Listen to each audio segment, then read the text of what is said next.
Good morning, my dear students. I hope you all are doing well. Today we will start with the 13th chapter of civics. Yes, civics. Now don't get confused. This is not a new book or a subject. Your history book is a combination of both history and civics. And the last two chapters, that is 13th and 14th, is a part of civics lesson, while the rest of the chapters are history. Now the question is, why do we study civics? What do we learn in civics? History, you all know, we learn about the past. In civics, we study about the society, how it functions together or why it is important. We also study about the working of the government, and we study about the rights and duties of the citizens. Rights means advantage or privilege given to a citizen, or you can say given to us, because we are the citizens. So, rights means the advantages or privileges given to us by the government, and duties means work. You all know that. Government has also given us some work that we must do for the country or for the society or for the family. So, along with some advantage, we are given some duties to perform. So, all this we are going to learn in civics. Not only these, we are going to learn many things in it. We will discuss about rights and duties in detail in the next chapter, that is 14th chapter. Let us now start the lesson. My society and I. Can you name a few people who help you in one way or the other every day and make your life easy and comfortable? Remember, we have done this chapter, my community, my support system in moral science. So, that chapter and this chapter is somewhat similar. That chapter we discussed about the society, about the people, the helpers who help us in our everyday life, like the doctors, teacher, soldier, farmer, tailor. We have already studied about them in moral science class. It will be easier for you to understand this chapter because we have already discussed about it. Okay. Human beings are social by nature. This means that we cannot live alone. We need to talk and interact with other people. We are dependent on each other for the fulfillment of our basic needs. It is necessary for us to live together in a society. A group of people living together and following a similar way of life form a society. They share a common way of dressing, food habits, language, and belief and values. Now see, we have already discussed all this in our moral science class. As you all know, we human beings are social by nature. This means we need someone to talk and interact, to share our feelings. We cannot live alone because we are dependent on each other for the fulfillment of our basic needs. Basic needs means for the food, for clothes, and for other things that we need for survival. Now just imagine you are left alone in a house, okay, all alone, no one in the house, no one around you for a year. Now to survive there, you will need food, clothes, water, and many other things, right? So where will you get food from if there is nobody around you?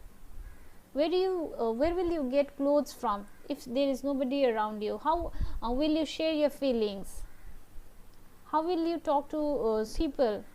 It's not possible for someone to live all alone. We need each other. So that is why we live in a society.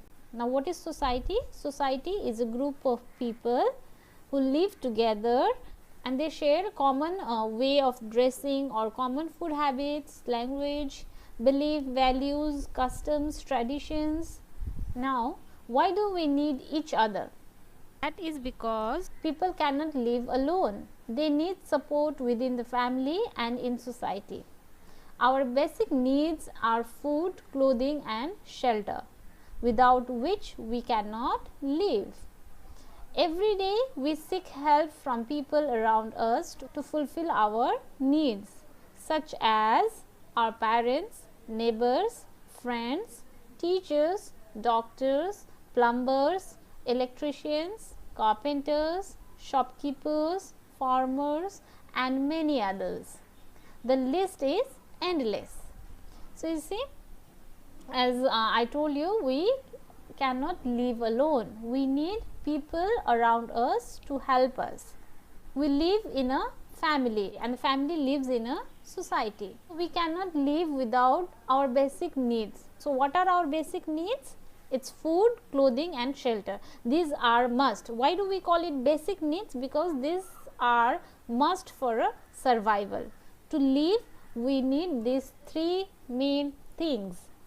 We seek help from people around us to fulfill these needs, like our parents, they help us, they provide us food, isn't it? They provide us clothes, and they provide us house. Our neighbors, whenever we need something, we go to our neighbors. Then our friends, then teachers. For educations, we go to the teacher. When we are sick, we go to the doctor. The plumber help us by fixing pipes and taps. The electricians with the electric work. So, everyone, each and every people, carpenters, shopkeepers, farmers, they all help us, and we too help them.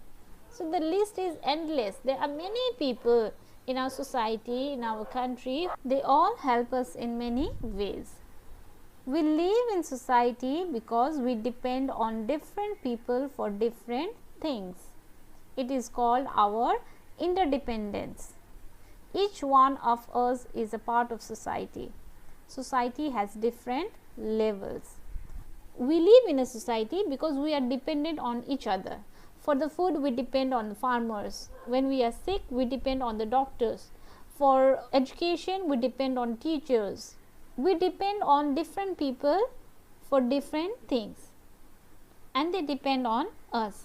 So, this is called interdependence. So, we all are part of society, and the society has different levels. We will now discuss about these levels one by one. Okay. So, the first is family. Our family. The family is the first and the most basic part of society. We are members of a family. Our family takes care of all our needs.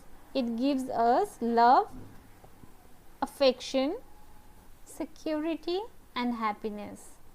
Besides the basic necessities, it helps us to develop good values like honesty, discipline, respect, tolerance, and cooperation. As members of a family, we must also obey our parents and elders, help our brothers and sisters, and share household tasks. Task means work. So, family is the basic unit of society. We all, each one of us is a part of a family. We all have a family, right? And we are the members of a family. Now, what do our family do for us? Our family takes care of all our needs. Whatever we need, they provide us. Give us love, they give us affection, security, happiness. Not only that, they also provide us with all the necessities. They also teach us good values like to be honest, disciplined. Your parents tells you to respect elders, isn't it? And cooperation. And being a part of a family, it is our duty that we must obey our parents. Whatever they tell us to do, we have to do. And we also have to help our brothers and sisters and share household works. You can help your parents, your family members by doing small things, whatever you can, by going to the shop, by watering plants, whatever you can as per your ability. Alright, so the next unit is our school.